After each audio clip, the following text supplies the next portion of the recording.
사람들이 여러분들에게 기도가 무엇입니까? 라고 물어보시면 여러분들은 어떻게 대답하시겠습니까? 물론 하나님과의 대화이고 하나님과의 교제와 만남의 시간입니다. 단지 그것뿐만 아니라 우리는 기도를 통해 하나님의 뜻을 알고 그 뜻을 행할 수 있도록 하는 그러한 힘을 얻을 수 있는 것 또한 우리가 할 수 있는 기도입니다. 오늘 본문 39절을 보면 예수께서 나가사 습관을 따라 감난산에 가심에 제자들도 따라갔더니 라고 기록되어 있습니다. 예수님은 죽음을 앞두시고 하셨던 일이 바로 기도였습니다. 십자가를 져야 하는 예수님의 그 두려움과 부담감과 인간의 육신을 입은 그러한 예수님에게도 정말로 그것을 감당해야 되는 그런 어려움들이 있었는데 그것을 이겨내고 십자가를 지기까지 순종하시기 위해 찾으셨던 것이 바로 기도였다라는 것이죠. 며칠 전에 있었던 일입니다. 집에 이제 쓰레기가 이제 차면 버리지 않습니까? 이제 재활용 가방을 이제 들고 쓰레기장으로 향하는 길이었습니다. 집이랑 쓰레기장이 좀 거리가 있기 때문에 한 100m 정도를 이제 걸어가야 되는 그 길이었는데 그날따라 왜 이렇게 이 쓰레기가 무거운지 오른손으로 들었다가 왼손으로 들었다가 이것을 바꿔가면서 이 쓰레기장까지 향하고 있었습니다. 그런데 이렇게 무겁다 생각하면서 이 쓰레기 가방을 바꿔들면서 드는 생각이 머릿속에 딱 스치는 생각이 야, 이 쓰레기 가방도 이렇게 들고 가는 게 어려운데 예수님이 지신 십자가는 얼마나 무거웠을까라는 생각을 하게 되었습니다. 이 100m를 가는데도 무거우니까 약 1km 정도를 가는 것 같은 그러한 기분이 들더라고요.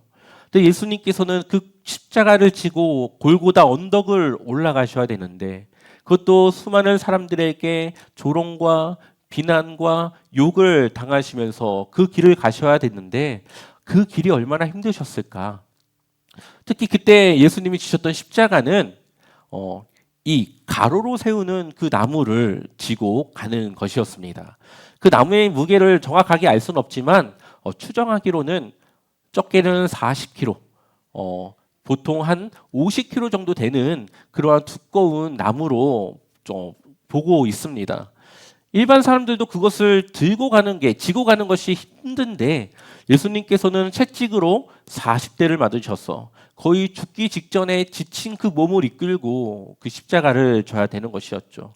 결국 예수님은 그것을 지시다가 넘어지고 말았습니다. 근데 예수님께서 지신 십자가의 무게는 단지 40kg, 50kg의 무게가 아닙니다. 예수님의 그 십자가에 온 인류의 죄와 우리의 생명과 우리의 구원이 거기에 있는 것이죠.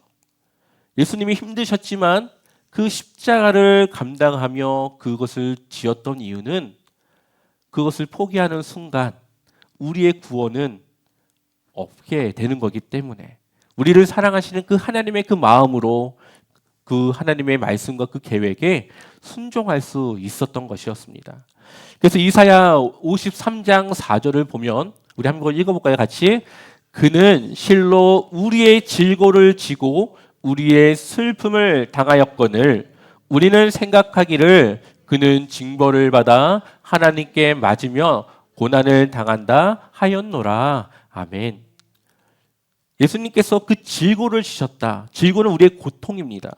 우리의 고통을 지시고 우리가 당해야 될 그 슬픔을 대신 당하였습니다. 그리고 5절 말씀 같이 읽어보겠습니다. 그러나 그가 찔린 것은 우리의 허물이고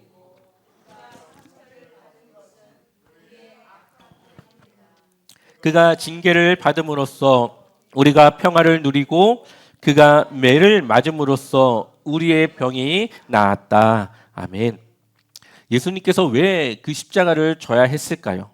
그분이 채찍에 맞으셔야 우리가 그 허물을 벗어날 수가 있고 그분이 매를 맞는 것, 찔림을 당하는 것, 또한 수치와 고난을 감당하는 것 그것을 우리가 감당할 수 없기 때문에 예수님께서 대신 그것을 감당하신 겁니다. 그래서 우리는 예수님께서 감당할 수 없는 우리의 형벌을 대신 받으셔서 우리는 예수 그리스도를 믿기만 하면 그것이 우리의 일이 되어져서 우리는 죄를 용서받고 하나님의 자녀가 될 수 있는 것이죠. 근데 저를 포함해서 많은 그리스도인들이 십자가의 은혜를 기억한다, 감사한다. 정말 그분이 없으면 우리가 생명을 어떻게 가질 수 있겠느냐 고백하지만 그 삶을 보면 가벼운 십자가만을 지려고 합니다. 가능하면 십자가 지는 것을 피하려고 하고 내가 감당할 수 있는 것만 골라서 감당하려고 하는 수많은 그리스도인들이 있습니다. 주님이 지신 십자가는 그렇게 무거웠고 힘들었고 고통과 수치 가운데 지셨다라고 알고 이야기하면서도 내가 져야 될 십자가는 예수님의 십자가와 다르길 바라고 있는 것이죠. 그러나 십자가는 내 힘으로 지는 것이 아닙니다. 예수님께서 기도로 그 십자가를 지실 힘과 능력을 하나님께로 받은 것처럼 우리도 하나님께 기도함으로써 우리가 져야 될 십자가를 지기까지 준비된 모습으로 하나님의 그 힘과 능력으로 우리가 그것을 감당하는 것이죠. 내가 하려고 하니까 그것을 피하고 싶은 것이지 하나님이 나와 함께 한다는 것을 우리가 믿으면 그 십자가를 부딪혀 함께 지고 가고자 하는 그러한 믿음이 우리 안에 있을 겁니다. 그렇기 때문에 우리가 십자가를 지기 위해서는 하나님을 향한 흔들리지 않는 믿음이 있어야 되고 또한 성령 하나님께서 내 안에 역사하셔서 그것을 지고도 십자가를 져서 나는 비록 힘들고 어렵지만 내 안에 평안과 기쁨이 넘쳐나길 우린 기도해야 되는 겁니다. 오늘 본문 이전의 말씀을 보면 제자들의 모습이 나옵니다. 예수님은 십자가를 지기 위한 준비로 유월절 식사를 하시면서 제자들과 함께 이 성찬을 함께 하십니다. 그런데 이 유월절 식사 가운데 제자들이 관심 가졌던 것은 누가 더 높은 자리에 앉느냐를 두고 다투고 있었다라는 거죠. 그래서 누가복음 22장 24절을 보면 또 그들 사이에 그중 누가 크냐 하는 다툼이 난지라. 아멘. 제자들이 예수님을 따르는 내내 그들의 관심은 내 자리는 어디일까? 예수님의 오른쪽 왼쪽에 앉을 그 제자는 누구일까? 이것에만 관심을 갖고 있었습니다.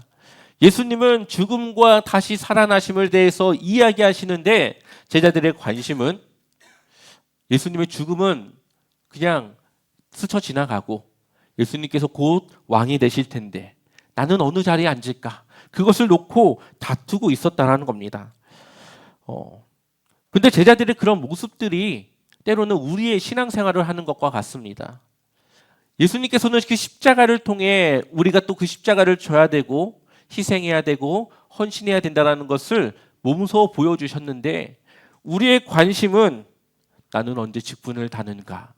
나는 언제 저 자리에 내가 가서 일할 수 있는가?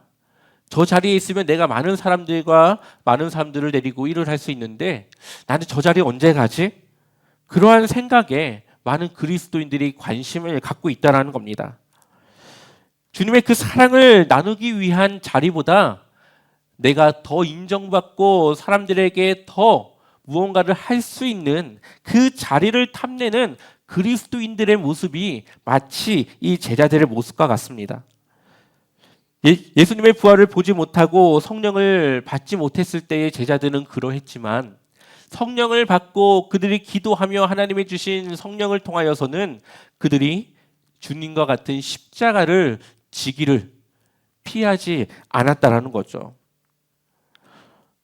우리가 하나님의 귀한 은혜 가운데 우리 안에 성령이 있고 그 성령 하나님의 인도함을 따라 살아간다면 우리의 관심은 자리와 직분이 아니라 주님을 위한 희생과 사랑과 주님을 위한 삶에 우리가 더 많은 관심을 가질 겁니다. 이것은 신앙인들에게 아주 중요한 부분이죠. 그것을 감당하기 위해서 우리는 기도해야 됩니다. 기도로 준비되어 있지 않으면 우리가 감당해야 될 십자가의 그 일이 우리에게 왔을 때 우리는 두려워서 제자들과 같이 그것을 피하며 도망가며 주님의 그 자리를 지키지 못할 수가 있기 때문이죠. 예수님도 십자가의 죽음을 기도를 통해 준비하셨습니다. 우리 한번 누가복음 22장 41절 같이 읽어보겠습니다. 그들을 떠나 돌 던질 만큼 가서 아멘. 예수님께서는 늘 하던 그 습관을 따라서 감난산을 올라가셨고 그곳에서 기도하십니다. 얼마나 그 기도가 간절하고 하나님 앞에 그것이 얼마나 귀한 기도였으면 무릎을 꿇고 하나님에게 낮은 자세로서 기도하는 것을 보게 됩니다. 그리고 한 6m, 7m 정도 떨어진 돌을 던져서 그들에게 신호를 줄 수 있을 만큼의 그 거리를 두고 제자들과 함께 기도를 한다라는 것이죠. 예수님의 기도를 보면은 42절 같이 읽어보겠습니다. 이르시되 아버지여 만일 아버지의 뜻이거든 이 잔을 내게서 옮기시옵소서. 그러나 내 원대로 마시옵고 아버지의 원대로 되기를 원하나이다 하시니 아멘. 예수님의 바람은 하나님께서 이 잔을 옮겨 주시는 것이었습니다. 이 잔이라고 하는 것은 예수님께서 져야 할 그 십자가를 말하는 것인데 자신이 십자가에서 죽는 그것을 바꾸셔서 피할 수 있도록 해주시길 기도하고 계신 것이죠. 그러나 예수님은 자신의 그 뜻과 그 기도의 제목을 고수한 것이 아니라 하나님, 저는 이러한 생각을 갖고 기도하지만 결국에는 하나님의 뜻대로 하나님이 원하시는 대로 되길 원합니다. 제가 그것에 순종하겠습니다라는 그러한 기도를 드리시고 계신 겁니다. 예수님은 십자가가 예수님도 두렵고 힘든 것이라는 것을 아시고 피하고 싶으셨지만 그것을 피하지 않으셨습니다. 다른 방법이 있다면 피하고 싶으셨지만 오로지 예수님께서 그 십자가를 지셔야만 우리의 모든 죄값을 대속할 수 있는 그 하나님의 계획이기 때문에 그것을 피할 수가 없었다라는 거죠. 그래서 온전히 주님은 하나님의 계획 가운데 순종하시게 됩니다. 예수님께서는 그 기도의 습관을 따라 늘 기도하셨습니다. 그래서 그분의 사역을 감당하셨고 늘 하나님의 뜻과 하나님의 능력을 구하셨습니다. 그래서 예수님께서 기도하실 때 천사가 나타나 그 힘을 더하여 주시는 것이죠. 우리가 기도하는 것은 하나님의 능력을 구하고 도움을 구하는 겁니다. 우리가 기도할 때 하나님께서는 우리를 도울 하나님의 사자, 천사를 보내주셔서 우리와 함께 그 일들을 감당해낼 수 있는 그 힘을 주는 것이죠. 그렇기 때문에 우리는 기도를 통해 하나님의 뜻에 순종하며 그 뜻을 이룰 수가 있습니다. 그런데 우리의 기도가 때로는 마치 마법 주문을 외우는 것 같습니다. 하나님의 일을 감당하기 위한 준비하는 시간이기보다는 내 뜻을 하나님께 이야기하고 나의 원함을 이야기하고 그래서 하나님은 내가 이야기하는 대로 기도하는 대로 들어주는 그러한 분으로 우리는 생각할 때가 많이 있죠.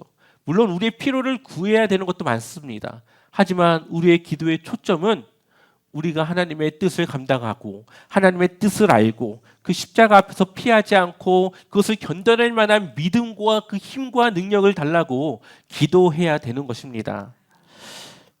그래서 기도의 첫 번째 목적은 하나님과의 관계를 위한 것입니다. 기도를 통해 우리는 하나님과 더 가까운 관계를 맺어나갈 수 있는 것이죠.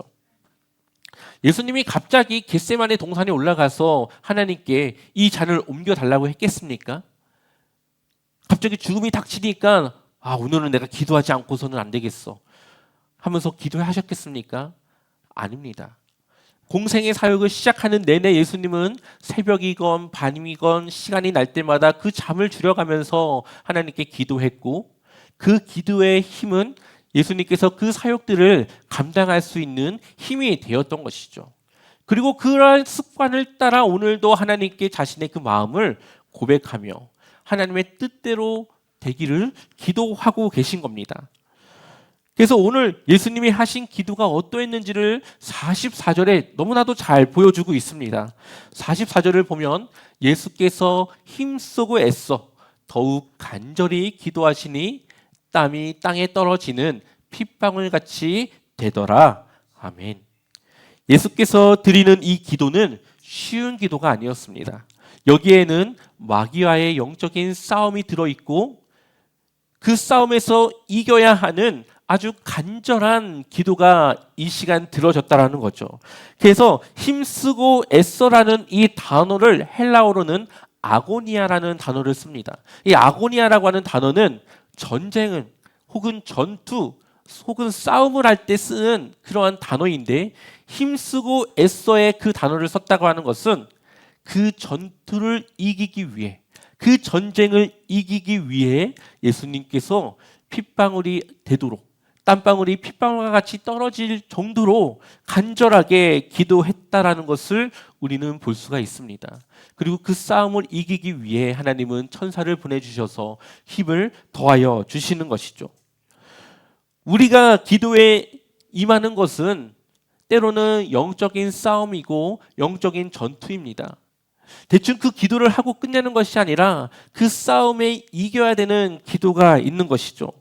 그러니 우리는 그 기도를 승리하기 위해 기도를 해야 되는 겁니다. 우리가 그 싸움에 이기기 위해 기도로 준비되어져야 되는 겁니다.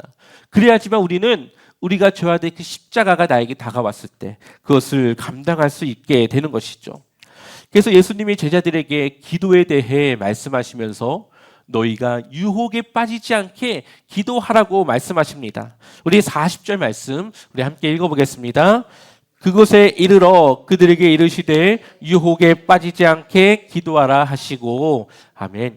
예수님께서 기도하기 전에 제자들에게 유혹에 빠지지 않게 기도하라고 말씀하시고 기도하러 가십니다. 여기서 말하는 유혹이라고 하는 것은 베드로에게 말했던 3번의 부인, 또한 그 제자들이 예수님의 그 십자가의 죽음 가운데 함께하지 못하는 그 두려운 마음들, 그러한 싸움에서 이기기 위해 그러한 유혹을 이기기 위해 기도하라고 말씀하시는 겁니다.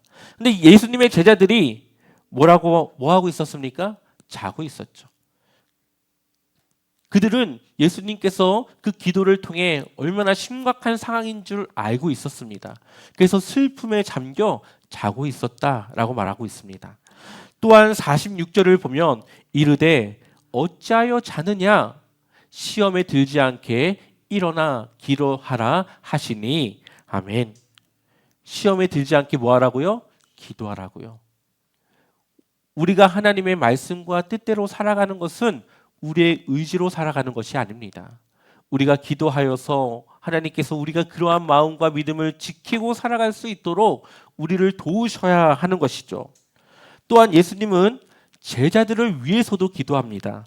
그래서 누가복음 22장 31절, 32절 우리 2절의 말씀 같이 읽어보겠습니다.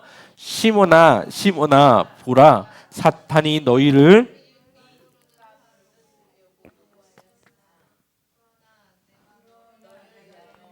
내 믿음이 떨어지지 않기를 기도하였노니 너는 돌이킨 후에 내 형제를 굳게 하라. 아멘. 사탄이 너희를 밀 까부르듯 자기의 마음대로 하려고 요구하였으나 그러나 예수님께서는 무엇을 위해 기도합니까? 내 믿음이 떨어지지 않기를. 그래서 돌이킨 후에 그 형제를 굳건하게 하기를 기도합니다. 그 결과 어떻습니까? 베드로가 예수님을 부인했습니다. 그리고 자신의 고향으로 떠났습니다. 근데 그것에서 끝나지 않았죠. 예수님을 만났고 그가 다시 돌이킨 후에 그 과거를 돌이킨 후에 예수님의 그 말씀을 따라 형제들을 굳건하게 하는 그러한 제자들의 그런 리더로서 그 일들을 감당해 냈던 것을 보게 됩니다. 예수님이 그것을 위해 기도하셨다라는 거죠. 우리가 남을 위해 기도하는 것에는 능력이 있습니다.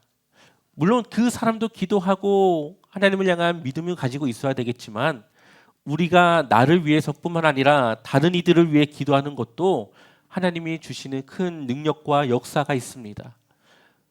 우리 주변에 기도가 필요한 사람들이 있다면 우리는 그들을 위해 기도해야 됩니다. 그들이 가져야 될 믿음을 위해 기도하고 그들이 싸워야 할 그 상황을 놓고 기도하고 그들이 가져야 할 마음과 그 신앙생활의 그 태도를 위해 우리는 기도해야 합니다. 그래서 그들이 혹여나 넘어질 수 있겠지만 다시 일어나 돌이킨 후에 하나님의 그 자리로 돌아올 수 있도록 우리는 기도해야 되는 것이죠. 누구나 넘어질 수 있습니다. 하지만 기도는 그 넘어섬을 일어서게 하는 힘과 능력이 있습니다. 우리가 날마다 기도하며 하나님 앞에 나아가며 그렇게 준비되어져 있었을 때 우리는 우리의 신앙생활을 승리해 나갈 수가 있는 것이죠. 예수님은 단지 십자가의 고통만이 아니라 제자들의 배신, 그들의 외면, 사람들의 조롱, 모욕, 침뱉음을 당하는 것, 매를 맞는 것, 죄 없이 잘못 없이 그 죄인과 같이 십자가를 져야 하는 심적인 그런 정신적인 어려움에도 직면해 있었습니다. 그리고 그 고난 앞에서 도망치지 않고 준비로 준비하셨고 그 십자가를 감당해 내십니다. 그렇다면 우리는 어떻게 살아야 될까요? 세 가지를 말씀드릴 수 있습니다. 오늘 우리가 막닥뜨리는 어려움과 고난 앞에서 피하고 싶다라는 마음이 들 때 우리는 예수님과 같이 기도의 자리로 예수님이 감난산을 가셨던 것처럼 우리가 기도의 그 처소에 나와 기도할 수 있습니다. 또한 두 번째로 내가 감당해야 할 십자가가 무겁게 느껴질 때 그것을 믿음이 없이 내 힘으로 지는 것이 아니라 기도로 준비하여 주님이 주시는 믿음과 능력으로 그것을 짊어져야 합니다. 세 번째로는 삶의 중요한 결정에 앞서 혹은 내가 이해할 수 없는 하나님이 주신 그 상황 속에서 우리가 그것을 순종할 수 있도록 기도하며 하나님의 그 힘과 능력을 구해야 됩니다. 이러한 삶을 실제로 살아낸 분의 이야기가 있습니다. 지금은 고인이 되셨지만 이희돈 장로님이라고 하는 분이 계십니다. 이분은 젊은 시절에 미국으로 유학을 가게 되는데 돈이 없어서 미국으로 가는 비행기 티켓은 끊었지만 돌아오는 티켓은 끊지 않았습니다. 그러니까 어쨌든 가서 그곳에서 승부를 봐야 되는 그런 아주 절박한 상황에 놓여지게 된 것이죠. 아무도 알지도 못하고 아는 사람도 없는 그곳에서 하나님께 기도하며 예배당을 찾아다니며 그렇게 믿음을 지키고 있는 그때에 누군가가 그에게 와서 내가 어디 학교 학장인데 온다면 내가 너를 장학생으로 추천해 주겠다 하는 그러한 만남 속에 그가 거기서 대학을 다니게 되었습니다. 그리고 믿음을 지키며 수많은 어려움과 난간을 뚫고 하나님의 인도하심을 따라 결국 그가 세계무역센터 부총재의 36세라고 하는 나이에 오르게 됩니다. 그가 그것을 이제 부총재에서 총재까지 올라가게 되는데 이 출퇴근을 해야 되지 않습니까? 이 출퇴근을 하는데 비행기를 타고 출퇴근을 합니다. 이제 거리가 꽤 멀었기 때문에 비행기를 타고 출퇴근을 하는데 늘 정해진 시간에 그 비행기를 타는 그 루틴을 가지고 있는 것이죠. 근데 어느 날 이 비행기를 타러 가는데 배가 너무 아파서 화장실을 갑니다. 근데 생각보다 이 화장실에서의 그 볼일이 길어졌고 나왔더니 비행기는 이미 떠나서 놓치게 됐습니다. 그 마음과 생각이 어떠했을까요? 얼마나 짜증이 났겠습니까? 이 총재라는 이 직분을 가지고 이 지각을 이제 또 해야 되겠으니. 그래서 이제 다음 비행기를 이제 기다렸다가 그 비행기를 타고 이제 내렸습니다. 그런데 그 순간 비행기가 날아와 그 건물을 부딪히게 된 것이죠. 우리가 알고 있는 9.11 테러가 그날 일어난 것입니다. 근데 비행기가 부딪힌 그 층을 보니까 이 장로님이 근무해야 되는 그 층을 와서 박은 겁니다. 이 장로님이 짜증이 났고 지각을 한 것에 대해서 막 분통해하고 있는데 하나님은 그것을 통해 그 장로님의 생명을 살리신 것이죠. 물론 그곳에서 돌아가신 분들을 하나님이 살리지 않았다는 건 아닙니다. 이 장로님에 한해서 이 장로님이 해야 될 그 일들을 위해서 이 사명을 다할 수 있도록 그 생명을 지켜주십니다.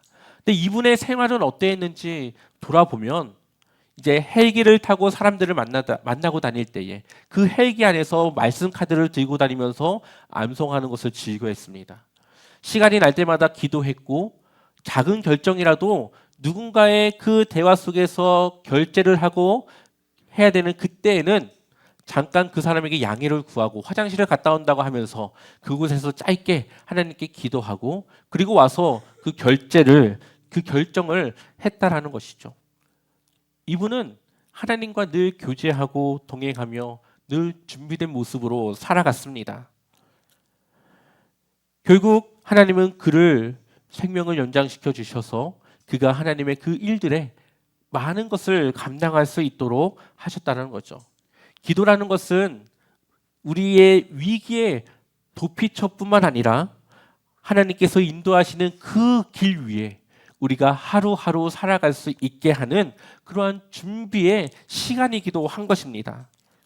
우리도 이러한 삶을 살아야 됩니다. 기도 없는 순종은 지속되지 못합니다.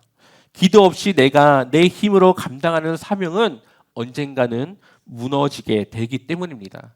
그렇기 때문에 우리는 매일매일 기도로 하나님께 순종할 수 있기를 기도해야 됩니다. 예수님의 겟세마네 기도는 자신의 뜻을 내려놓고 하나님의 뜻을 붙드는 철저한 순종의 기도였습니다. 오늘 우리에게도 하나님이 물으십니다. 너는 순종할 준비가 되어 있느냐? 오늘 기도로 살아갈 준비가 되어 있느냐? 십자가 앞에서 피하지 않고 그것을 감당할 만한 그러한 믿음이 준비되어져 있느냐? 여러분들은 뭐라고 대답하시겠습니까? 기도는 준비이고 전쟁입니다.